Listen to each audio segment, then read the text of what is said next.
pela fé que uma vez me foi dada, para seguir o Cordeiro de Deus, pela graça de Deus enviada, andarei com valor para os céus. Quero andar de valor em valor e seguir a Jesus, meu Senhor, até que um dia receba nos céus a coroa que me dará Deus. Em Jesus eu farei mil proezas no combate da fé e do amor.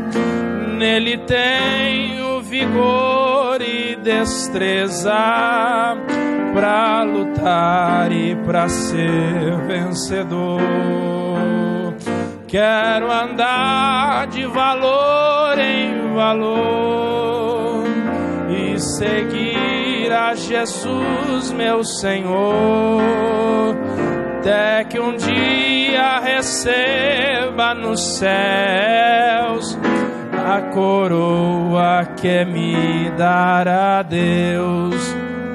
Eu direi ao findar esta liça, combati o combate do amor, e coroa terei de justiça, que no céu me dará o Senhor.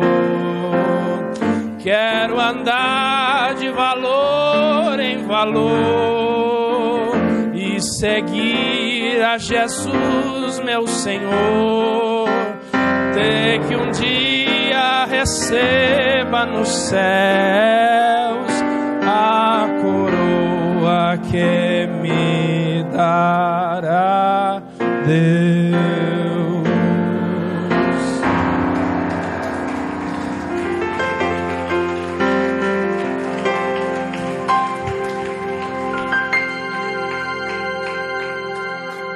Primeira epístola do apóstolo Paulo aos Coríntios, capítulo de número 12, versículo de número 7. Nós vamos ler alguns recortes deste texto. Os irmãos encontraram? Digam amém. A Bíblia nos diz assim: mas a manifestação do Espírito é dada a cada um para o que for útil, porque a um pelo Espírito é dada a palavra de sabedoria, e a outro pelo mesmo Espírito a palavra do conhecimento, e a outro pelo mesmo Espírito a fé, e a outro pelo mesmo Espírito os dons de curar, e a outro a operação de maravilhas, e a outro a profecia, e a outro o dom de discernir os espíritos, e a outro a variedade de línguas, e a outro a interpretação das línguas. Mas um só e o mesmo Espírito opera todas essas coisas, repartindo particularmente a cada um como quer. Agora vamos para o versículo 31, capítulo 12, versículo 31. Portanto, procurai com zelo os melhores dons, e eu vos mostrarei um caminho mais excelente. Agora vamos para o capítulo 14, versículo de número 1 a seguir. A Bíblia nos diz: segui o amor e procurai com zelo os dons espirituais, mas principalmente o de profetizar, porque o que fala em língua estranha não fala aos homens, senão a Deus, porque ninguém o entende, e em espírito fala mistérios. Mas o que profetiza fala aos homens para edificação, exortação e consolação. E o que fala em língua estranha edifica-se a si mesmo, mas o que profetiza edifica a igreja. Amém? Meus irmãos, a Bíblia descreve cerca de 21 dons espirituais. E todos esses 21 dons que a Bíblia relata têm origem no Espírito Santo. Se você puder, repita comigo: todos os dons têm origem no Espírito Santo. É o Espírito Santo quem distribui, é o Espírito Santo quem escolhe, é o Espírito Santo que manifesta, é o Espírito Santo que capacita, de maneira que quem o faz porque o Espírito Santo permitiu que este alguém fizesse. A Bíblia só nos orienta a buscar, mas o Espírito Santo distribui os dons que são presentes, adornos à igreja, da maneira que Ele quer. E estes dons estão classificados em 2 grupos, dos quais 12 são dons ministeriais. 5 desses dons estão citados em Efésios capítulo 4, versículo 11, e 7 estão espalhados pelo Novo Testamento. Esses dons de ministério são irrevogáveis. Não existe ex-pastor. Existe alguém que abandonou o pastorado, por qualquer motivo que seja, mas que um dia vai prestar contas a Deus. Porque são dons irrevogáveis. Não existe ex-evangelista. Existe alguém que abandonou o evangelismo. Não existe ex-presbítero. Não existe ex-diácono. É por isso que a igreja precisa compreender muito claro, ter muito clara a ideia em mente, que ministério não é escadinha para subir. Nós temos a hierarquia definida da igreja, que na nossa denominação vem o diácono, o presbítero, o missionário, o evangelista e o pastor, e encerra aí. Graças a Deus. Mas não é uma escadinha para subir. Não é promoção como numa empresa. É o Espírito Santo que distribui. E 9 dons são espirituais. 12 ministeriais, 9 são espirituais. E todos estes 9 dons são citados na primeira epístola aos Coríntios, no capítulo 12, versículo de 1 a seguir. A epístola aos Coríntios, ela foi escrita pelo apóstolo Paulo a esta igreja, e a cidade de Corinto, ela era uma grande cidade da Grécia, sendo no tempo de Paulo, uma das de maior destaque, localizada na província romana da Acaia, região sul da atual Grécia. Foi durante o 1º século uma das maiores cidades do Império Romano, e no fim do 2º século ela era uma das mais ricas do mundo.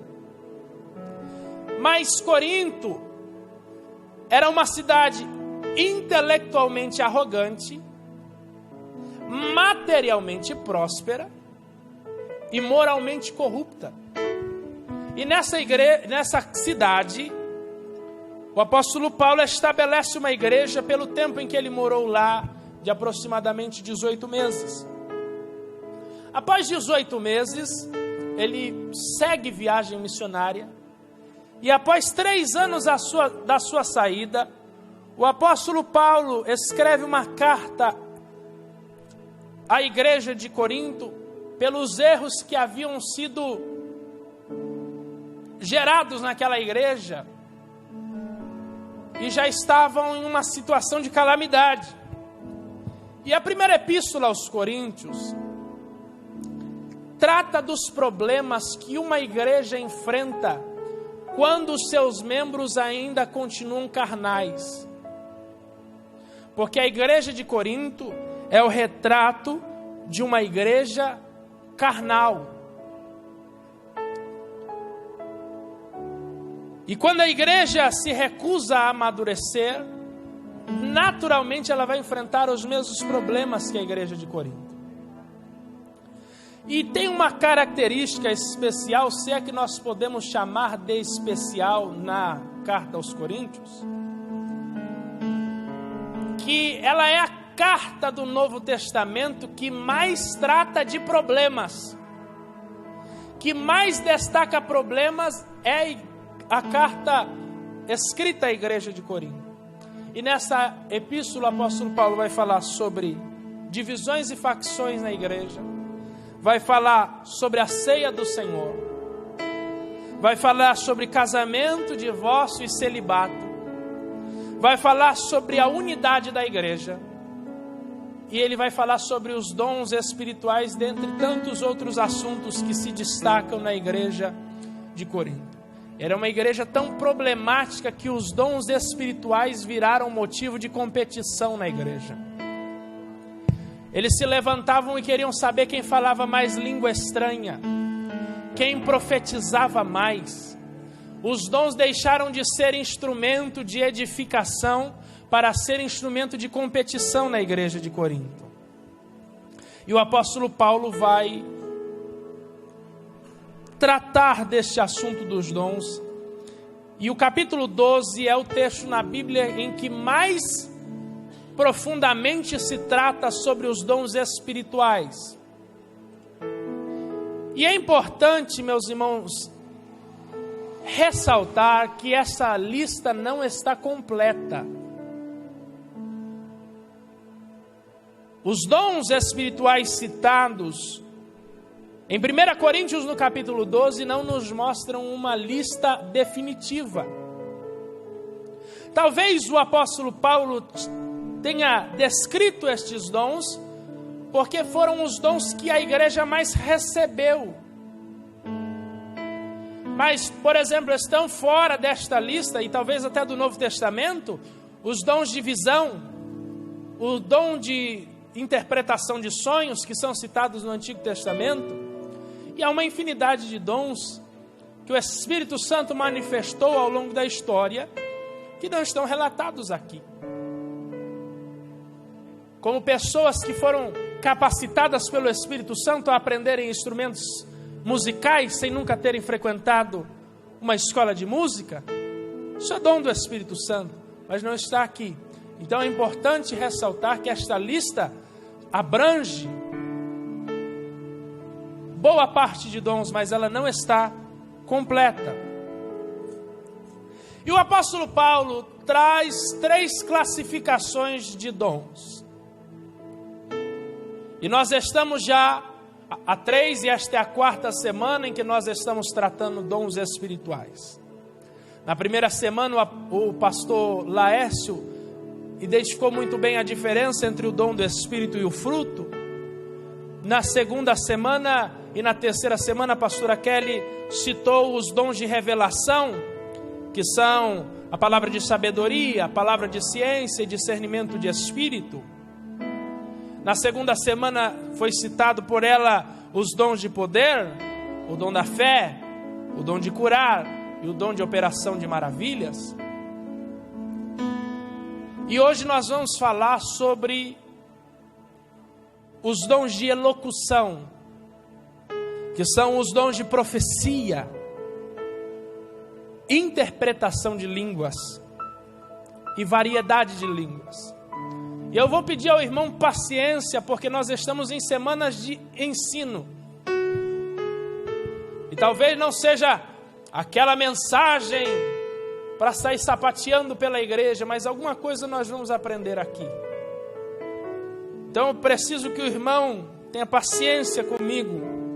Eu vou ser um tanto quanto metódico, taxativo, mas eu quero, de maneira talvez superficial, porque é impossível alguém esgotar este assunto, falar sobre estes dons. Se o irmão quiser tomar nota, grifar, rabiscar a borda da sua Bíblia, fique à vontade. O primeiro dom que eu quero citar da classificação de dons de elocução é o dom de interpretação de línguas. Não há muito que se tratar a respeito deste dom, porque não há exemplo prático da manifestação deste dom no Novo Testamento. Mas no que consiste o dom de interpretação de línguas? É a capacidade dada pelo Espírito Santo ao portador deste dom para transmitir o conteúdo de uma mensagem dada em línguas à igreja do Senhor em sua língua comum. E eu vou dar um exemplo que é comum acontecer na igreja quando há dons de interpretação de línguas. O pastor Silvano é tomado em línguas estranhas e ele começa a falar alto na congregação línguas estranhas, na igreja. E do outro lado, Deus levanta alguém que simultaneamente vai traduzir o que ele está falando em um idioma que ele está dizendo, que é desconhecido a ele, para a igreja, sendo que para o tradutor da língua também é desconhecido. Porque se o pastor Silvano fala em alemão e eu fiz curso de alemão, eu posso traduzir a mensagem dele, mas não é por intermédio da interpretação de línguas. Porque é a capacidade sobrenatural que o Espírito Santo de Deus concede ao portador do dom interpretar um idioma sem nunca ter estudado. E o interessante é que nem quem fala e nem quem traduz sabe qual idioma é. Isso é uma capacidade sobrenatural extraordinária. E há algumas considerações, ou melhor, eu vou dar duas considerações a respeito deste dom. A primeira, o dom de interpretação equipara o dom de línguas ao dom de profecia. Porque as línguas não têm valor de edificação no culto público. Que esta reunião que nós estamos aqui para louvar, exaltar o nome do Senhor, ouvir uma palavra, não tem valor de edificação, porque ninguém entende o que eu estou falando.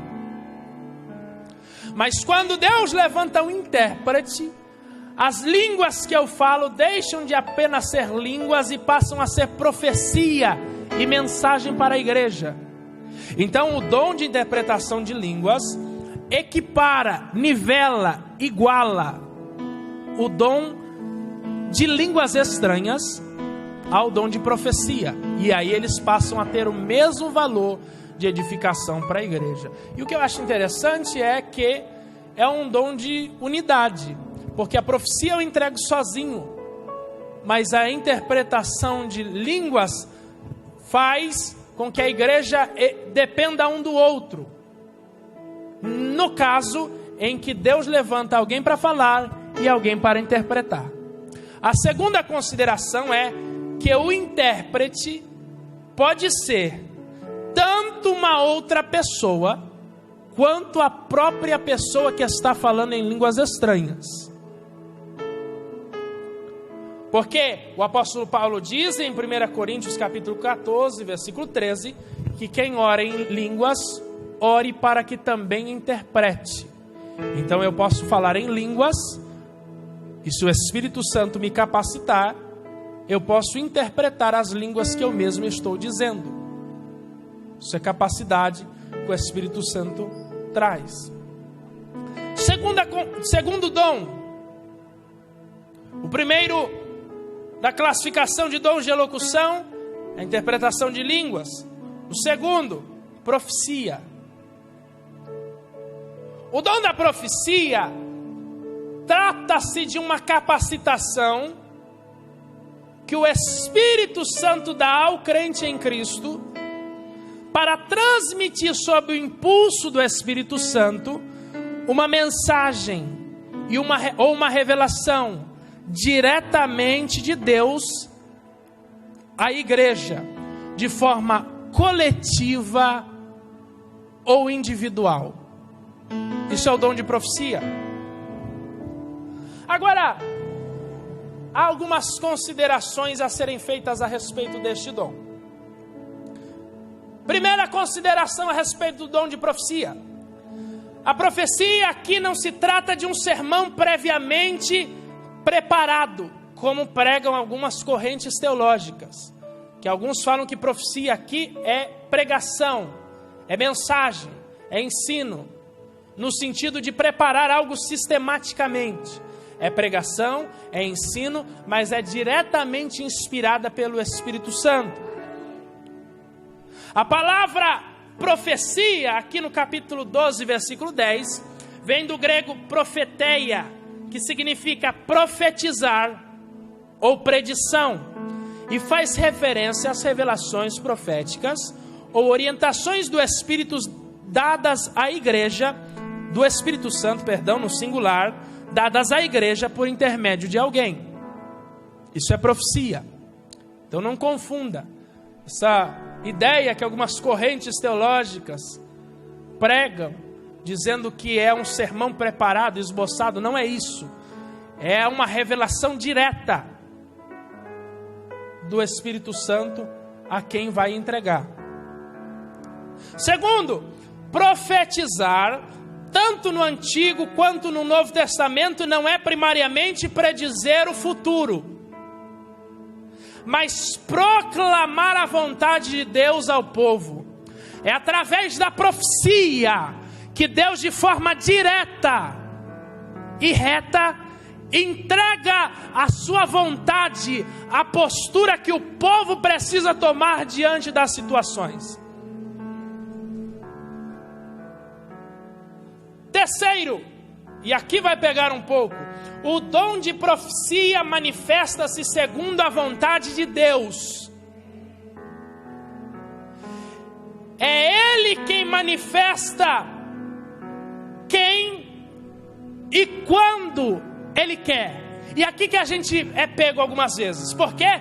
Porque, e aqui eu vou tocar na ferida, porque isso é problema nosso. Eu não vou falar de quem está lá fora, isso é problema nosso. A gente acha que porque Deus usou alguém uma vez, Ele tem a obrigação de usar todas as vezes. E daí a gente fica correndo atrás de gente, porque Deus usou uma única vez, e a gente acha que Deus é obrigado a usar todas as vezes que a gente quer ouvir profecia. E eu já vi, irmão, diácono ter que entrar na fila da oração para encaminhar irmãos, porque senão faz fila em especificamente uma pessoa, só porque Deus usa aquela pessoa algumas vezes em profecia. E aí fica o alerta para os profetas da igreja, porque se sentem na obrigação de entregar profecia, porque Deus usou uma vez, e daí alguém vem atrás, e para não perder o título e a pose de profeta, inventa, cria, ou então pior, conhece da vida do irmão e entrega a profecia genérica. Deus vai cobrar. Profecia é um negócio muito sério. Não diga quando Deus não disse. Não fale que Deus mandou dizer quando Ele não mandou. Deus levanta quando quer. Deus usa quando quer. Deus fala quando quer. Não adianta, meu irmão, você achar que porque Deus usou a minha vida uma vez para entregar profecia, eu vou entregar todas as vezes. Porque eu tenho consciência diante de Deus. Eu vou prestar contas a Deus. E eu vou responder se algum dia eu disser quando Deus não disse. Aleluia. Aleluia. Tenha temor no coração. Tenha tremor em falar em nome de Deus. Trema quando Deus te levantar para profetizar. Porque se uma vírgula escapar daquilo que Deus disse, se alguma coisa for acrescentada além do que Deus revelou, o irmão vai prestar contas diante de Deus. Profecia é uma coisa muito séria. E fico alerta para quem vem na oração e para quem assiste. Não é porque Deus usou uma vez que Ele vai usar todas as vezes. Se Deus quiser te levantar uma única vez e nunca mais te usar em profecia, Ele pode, porque Ele é soberano sobre o dom. Nós precisamos desta consciência. Nós precisamos ter este temor. Outra coisa, Deus não dá profecia de baseada. Tem coisa que eu seguro para falar porque está gravando. Mas eu vou omitir a identidade do camarada. Uma vez eu vou omitir a igreja também. Uma vez eu estava numa determinada igreja, longe, lá no Paraguai. E eu brinquei com um camarada que ia pregar. Eu falei assim, ó, se você não entregar, brincando, 12 profecias hoje, você não volta mais. Mas brincando, meus irmãos, o homem entregou 16 profecias. No final bateu no meu ombro e falou, tá bom assim ou quer mais? Meus irmãos, tá bom assim ou quer mais? Profecia não é dada de baseada. E daí a gente começa a dar a profecia genérica. Oh, meus irmãos, aonde Deus precisa chegar e revelar e dizer que tem uma obra na nossa vida? Na vida de quem Ele não tem obra? Nós precisamos ter essa consciência. Quarta consideração: o dom de profecia tem propósito. Deus não levanta profeta só porque quer levantar, para falar mensagens sem nexos. Deus tem propósito na profecia. Quais são o propósito? São os propósitos da profecia. 1 Coríntios capítulo 14, versículo 3, a profecia edifica, a profecia exorta, e terceiro, a profecia consola. A palavra edificação aqui vem do grego oikodome, que significa arquitetura, estrutura, construção. Metaforicamente, no Novo Testamento, oikodome significa uma edificação na fé, significa progredir na vida com Deus. Se essa profecia não te faz progredir, não veio de Deus. Se essa profecia não constrói alguma coisa em você, não veio de Deus. Se essa profecia não te incentiva a sair da zona de conforto, da vida espiritual rasa, superficial, medíocre, na média, ela não veio de Deus. Tudo que Deus faz é para a edificação da igreja. Segundo propósito, exortação, vem do grego paraklesis, que significa exortar, admoestar. E admoestar é literalmente confrontar alguém de maneira branda. Se a profecia não te confronta, se ela não te incomoda, se ela não te tira a paz de uma vida de pecado, ela não veio de Deus. Meu irmão, se você leva uma vida, deixa eu pensar bem, se o irmão leva uma vida toda torta, e chega um profeta e bate no seu ombro e diz: Deus tem se agradado de você, essa profecia veio de Deus? Nós precisamos tomar cuidado. A profecia confronta o pecado, confronta as más atitudes, confronta a postura errada, confronta a falta de caráter. A profecia confronta. Terceiro, a profecia consola. E aqui consolo tem o sentido de levantar e encorajar a alma abatida.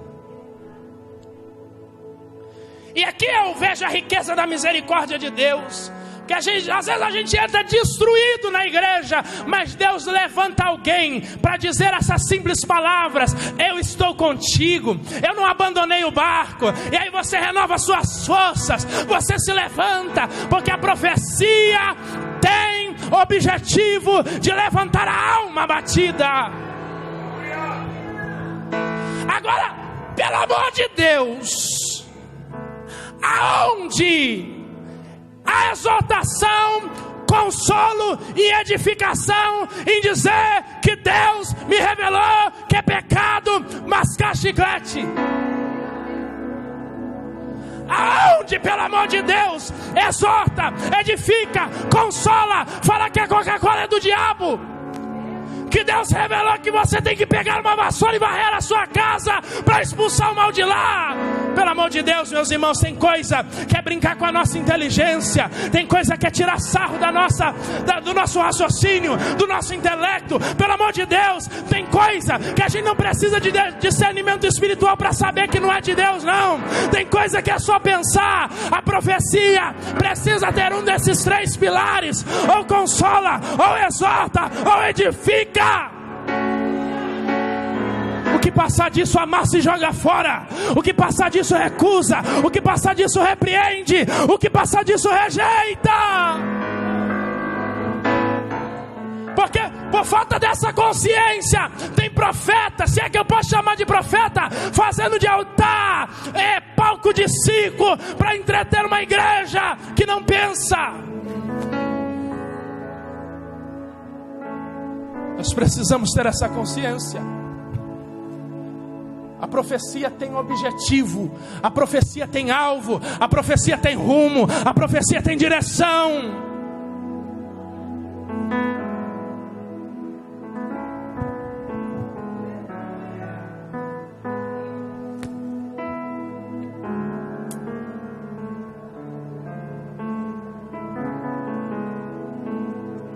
A última consideração a respeito do dom da profecia: a igreja não deve ter como infalível, e preste atenção nisso, porque eu sou pentecostal e acredito em profecia. A igreja não deve ter como infalível toda a profecia. Por quê? Porque nos últimos dias muitos falsos profetas se levantariam. Por isso toda a profecia deve ser julgada. A Bíblia não nos orienta a julgar o profeta, porque o profeta está nas mãos de Deus. E se alguém se sentiu aliviado por isso, não se sinta, porque a Bíblia diz que horrenda coisa é cair nas mãos do Deus vivo. É muito banalizado isso, até mesmo aquela frase: só Deus pode me julgar. E você não sente medo disso? O único reto, justo, que pode realmente julgar.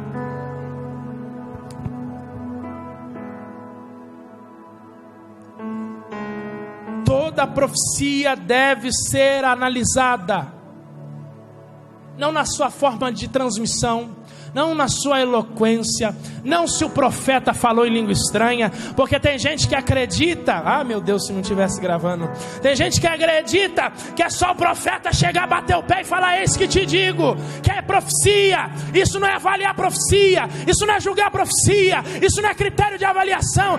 Se o profeta falou eis que te digo, meu irmão, se você for esperar eu falar eis que te digo, você não recebe nada da minha parte.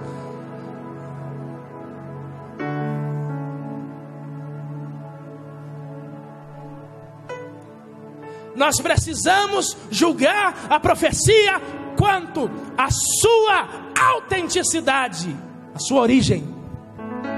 Tem origem em Deus? Veio do Espírito Santo? Veio movido da parte do céu? E o seu conteúdo? Exorta, edifica, consola. A Bíblia relata em Mateus capítulo 7, versículo 15: acautelai-vos, porém, dos falsos profetas, que vêm até vós vestidos como ovelhas, mas interiormente são lobos devoradores. Está escrito em Marcos capítulo 3, versículo 22 e 23: porque se levantarão falsos cristos e falsos profetas, e farão sinais e prodígios, para enganarem, se possível, até os escolhidos. Mas vós vede, e eis que de antemão vos tenho dito tudo isso. João capítulo 4, versículo 1, a primeira epístola, está escrito: amados, não creiais em todo o espírito, mas provai os espíritos, se os espíritos são de Deus, porque já muitos falsos profetas têm se levantado no mundo. Em 2 Coríntios capítulo 11, versículo 14, está escrito: e não é maravilha, porque o próprio Satanás se transfigura em anjo de luz. Pelo amor de Deus, nós precisamos saber se a profecia tem origem no homem, se a profecia tem origem no diabo, ou se ela tem origem em Deus.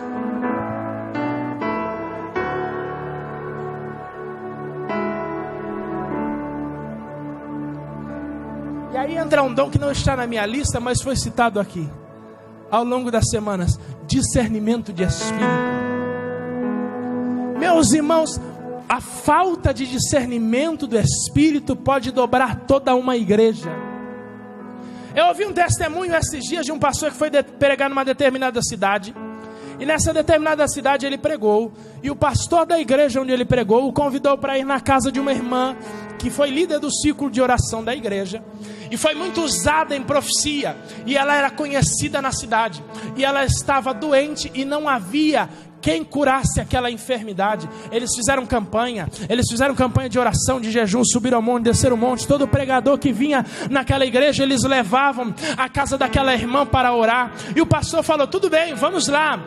O pregador falou: tudo bem, vamos lá, vamos ver o que está acontecendo. Ele chegou lá e ele viu aquela irmã que era a profetisa da cidade, sentada no sofá, olhando para o canto da parede, praticamente vegetando. O marido daquela mulher que era usada em profecia saiu para abrir a porta, mas ele estava com a aparência de quem há dias não tomava banho. Ele abriu a porta e se trancou novamente no quarto. O filho, trancado no quarto, nem saiu para cumprimentar os pastores que estavam fora.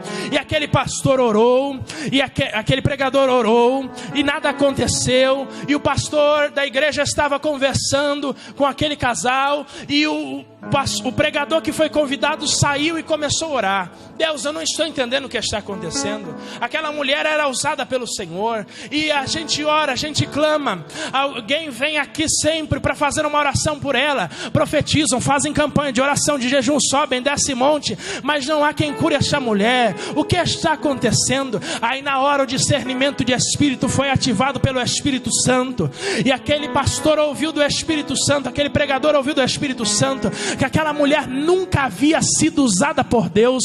Quando ela se converteu, ela tinha tanta vontade de falar em línguas estranhas, ela tinha tanta vontade de profetizar, e que aí ela buscava e nada acontecia. Um dia uma entidade apareceu na casa dela e falou com ela: se você me entregar a sua família, eu te entrego os dons que você está clamando, os dons que você está pedindo. E a partir daquele dia ela falava em língua estranha, ela profetizava, ela agia, ela orava, ela fazia, ela acontecia. Mas o preço chegou, o boleto bateu na porta, a conta chegou, a hora de pagar. E daí o diabo veio e atacou na saúde dela, atacou no filho dela, atacou o casamento dela.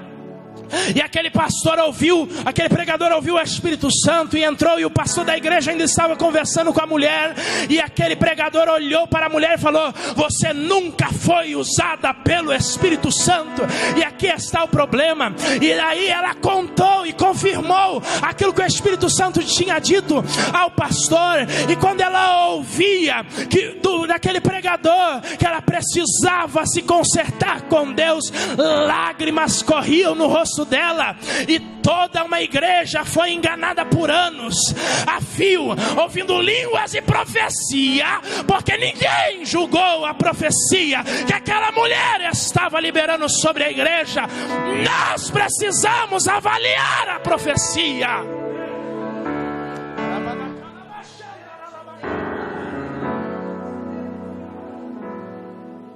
precisamos avaliar a profecia.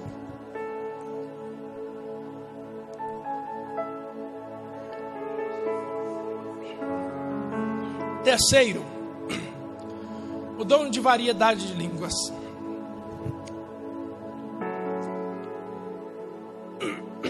Sangue.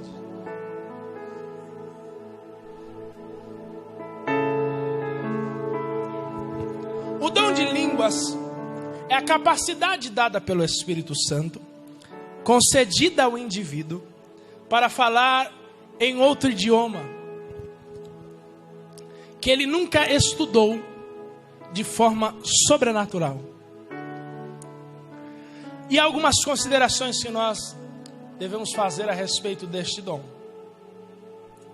Primeiro, o requisito para ser língua estranha é ser língua estranha ao falante. Quem fala as línguas estranhas precisa não conhecer o que ele está falando. Porque não adianta eu chegar aqui e falar em espanhol e dizer que isso é línguas estranhas, que eu conheço pouco, mas conheço. Não adianta eu falar em inglês e dizer que isso é língua estranha, porque eu conheço pouco, mas conheço. Então precisa ser estranho a quem fala, e quem fala não sabe nem qual idioma está dizendo. Segundo, a língua estranha pode ser conhecida de alguém na igreja. Um exemplo, eu sou tomado em línguas estranhas, falando italiano, e tenho um italiano na igreja, e ele entende o que eu estou falando.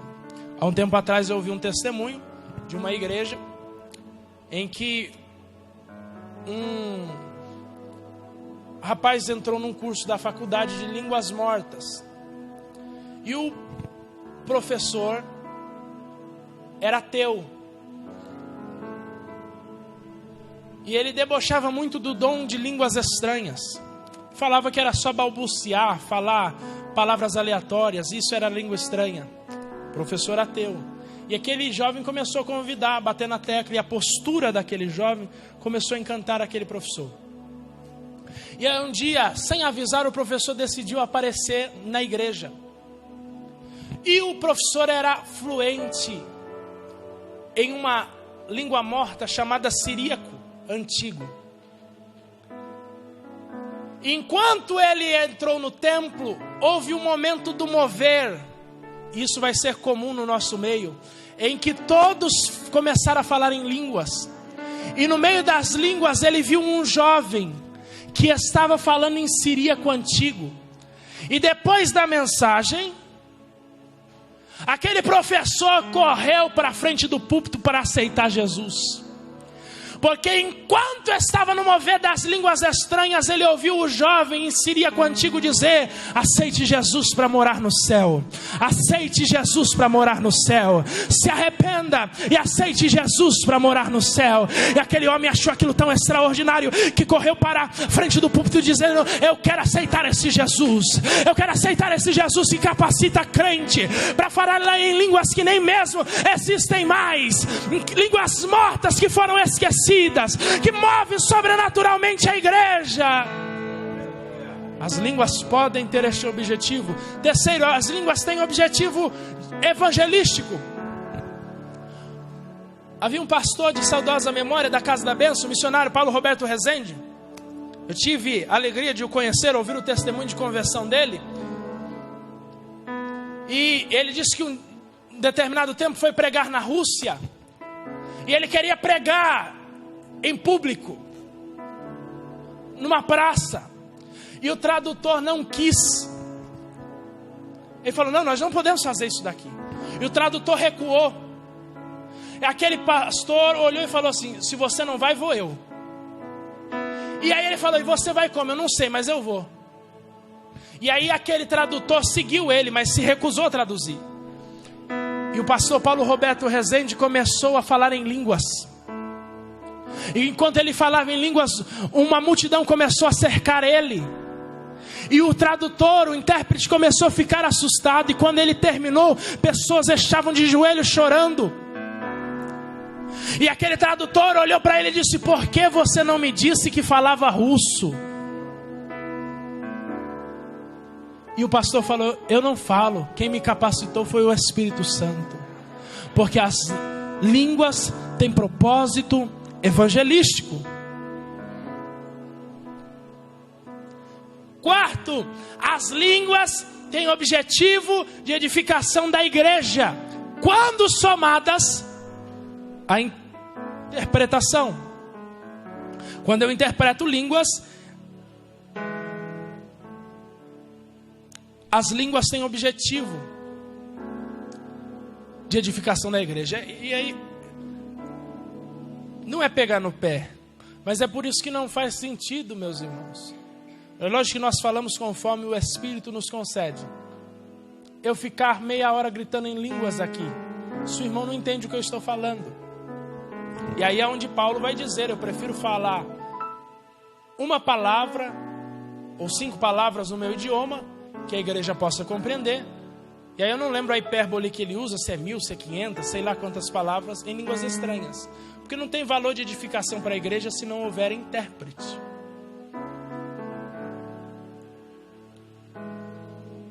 Mas isso é um costume nosso, nós não vamos mexer nisso não. Quinto, as línguas podem ser idiomas terrenos. Como em Atos capítulo 2, eles foram tomados em línguas estranhas, e as 9 nações que estavam lá por ocasião da festa de Pentecostes entenderam tudo que estava sendo dito através deles, porque eles foram capacitados pelo Espírito Santo a falar em línguas nos idiomas que estavam lá, idiomas terrenos, para falar das maravilhas de Deus. Ou as línguas podem ser um idioma divino ou celeste. 1 Coríntios capítulo 14, versículo 2 está escrito: porque o que fala em língua estranha não fala aos homens, senão a Deus, e em espírito fala mistérios. Há uma língua que somente Deus compreende. Preste atenção para nós, porque entre um erro teológico e um acerto é uma linha. Não há na Bíblia amparo para dizer que existem línguas dos anjos. Alguém vai dizer em 1 Coríntios capítulo 13, daquela passagem que Paulo fala, ainda que eu falasse a língua dos anjos, mas aquilo é uma metáfora. Então, não há registro bíblico que existem língua dos anjos. Todas as vezes que o irmão ler na Bíblia que um anjo desceu para falar com um homem, ele falou o idioma que aquela nação falava. Não há versículo bíblico que vá dizer que existam língua dos anjos. O apóstolo Paulo, em 1 Coríntios capítulo 13, está escrevendo de uma forma poética sobre o amor. Então aquilo é uma metáfora. Aquilo é, alegoria. Hipérbole. É tudo isso daí. Amém? Ô, coisa difícil que é português, hein? Sangue de Jesus tem poder. Mas a Bíblia nos fala que existe um idioma que só Deus entende. A palavra mistérios aqui significa segredos escondidos. Então existe um idioma que Deus nos capacita para falar, que não existe homem que entenda, que demônio não entende, que anjo não entende, só Deus entende. Porque em espírito fala mistérios com Deus. Então os idiomas podem ser 2, no sentido de grupos. Pode ser um idioma terreno, ou pode ser um idioma divino, que somente Deus compreende.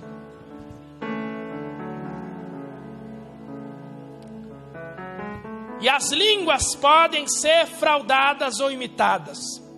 Aliás, todos os dons, exceto, acho que a operação de maravilhas, que é fazer crescer o osso, não dá para fraudar isso, né? Ainda que você consiga deslocar um braço assim, alguma coisa, não sei.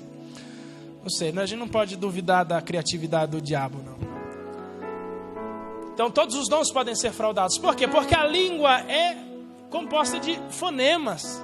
Eu posso ouvir o pastor Silvano falar em línguas e repetir depois o que ele está falando.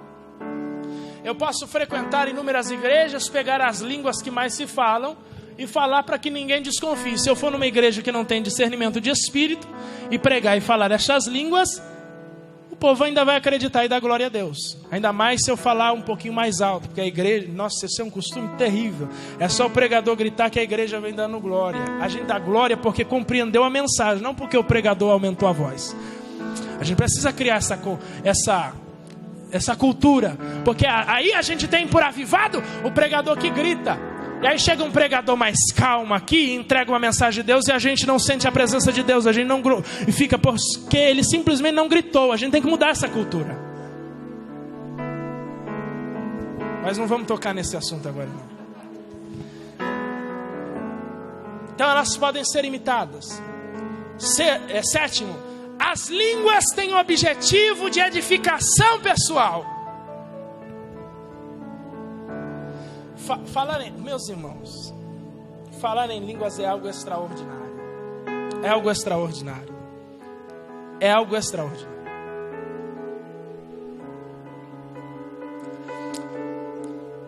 Falar em línguas na edificação pessoal é uma capacitação sobrenatural do Espírito Santo.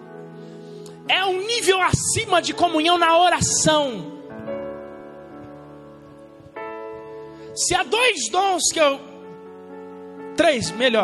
que eu posso recomendar que a igreja busque com paixão, é o de profecia, de línguas estranhas e de discernimento de espírito. Todos os dons a igreja precisa, e a gente precisa buscar todos, sem distinção.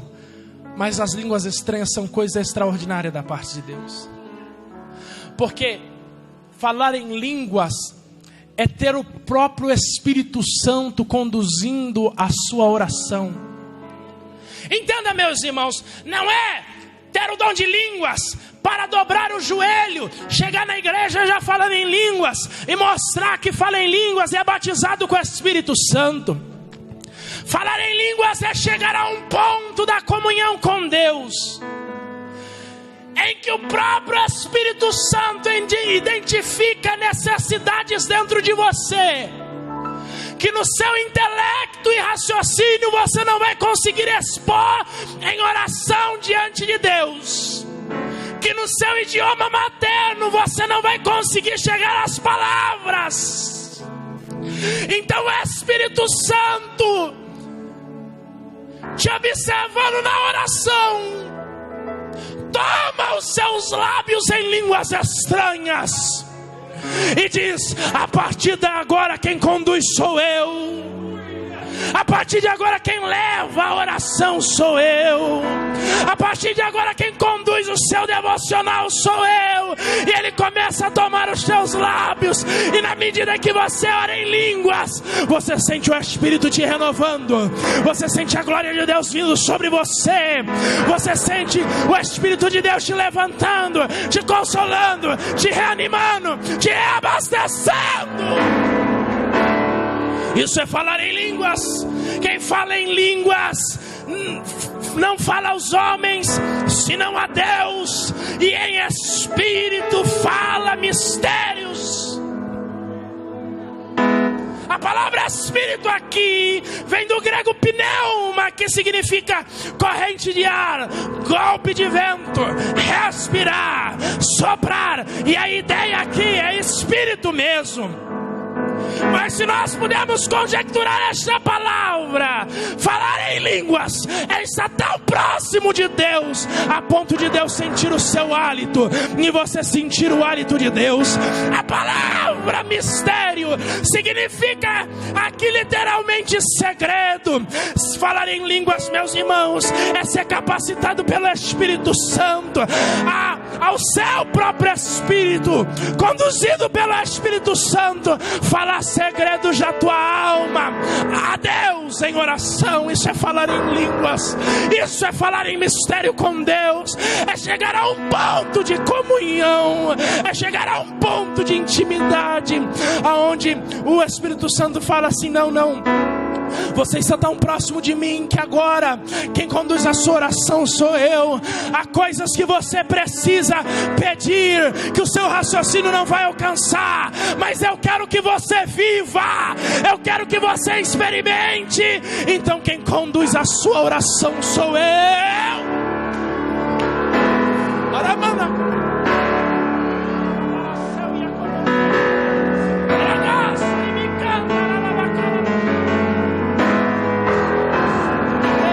Ele ainda batiza com o Espírito Santo, Ele ainda concede línguas estranhas. Meu irmão, esses dons estão disponíveis à igreja. Abra a tua boca e fala em línguas, abra a tua boca e fala em mistério com Deus. Deus quer conduzir a sua intimidade com Ele.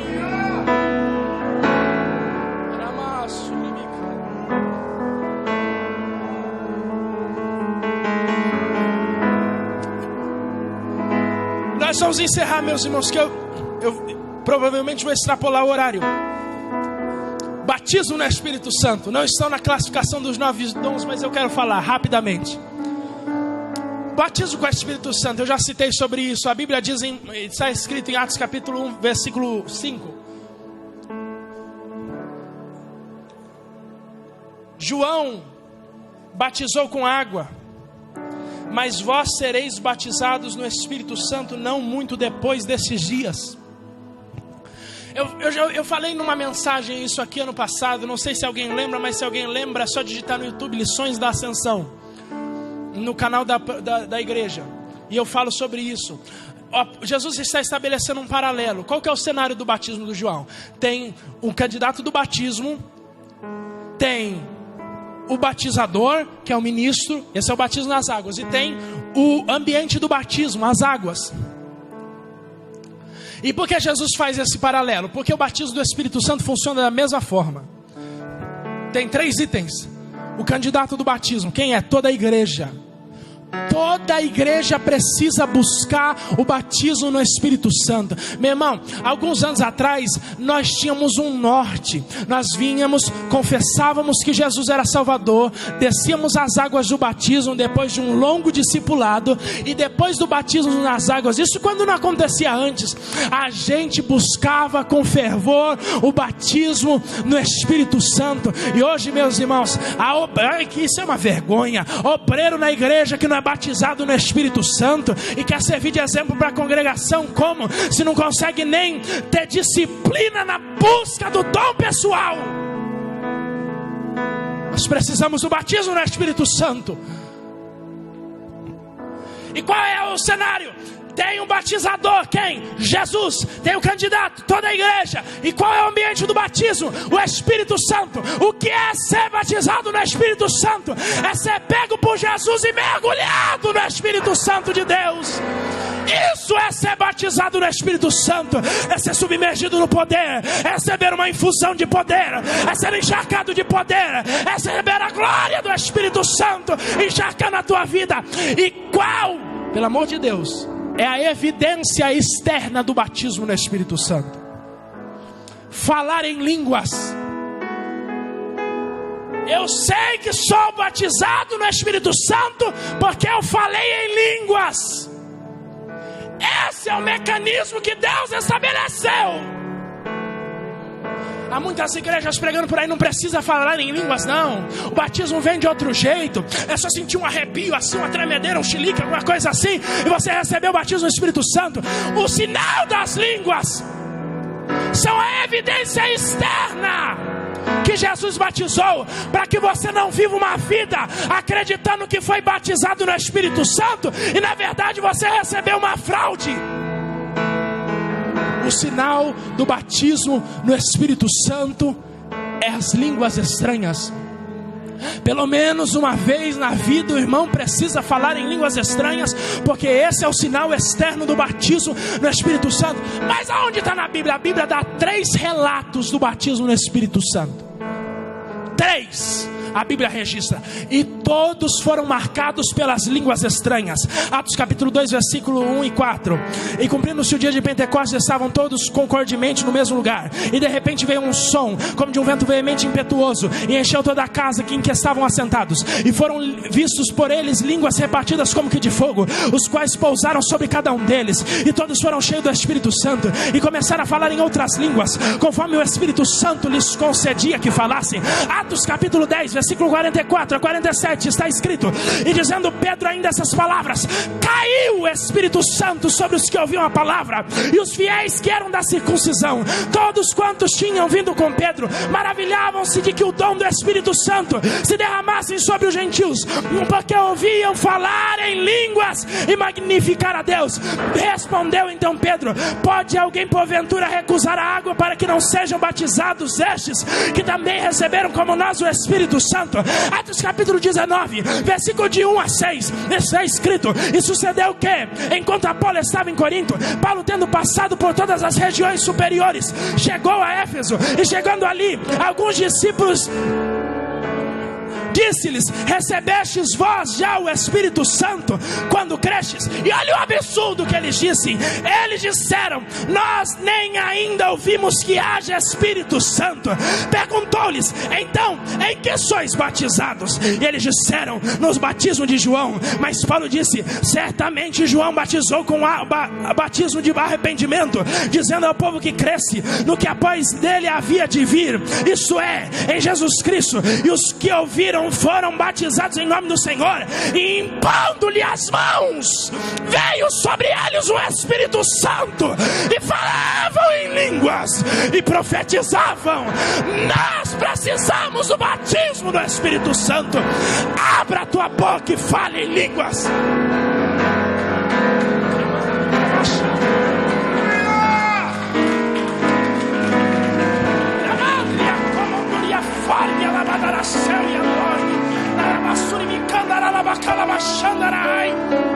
Fica de pé, por gentileza.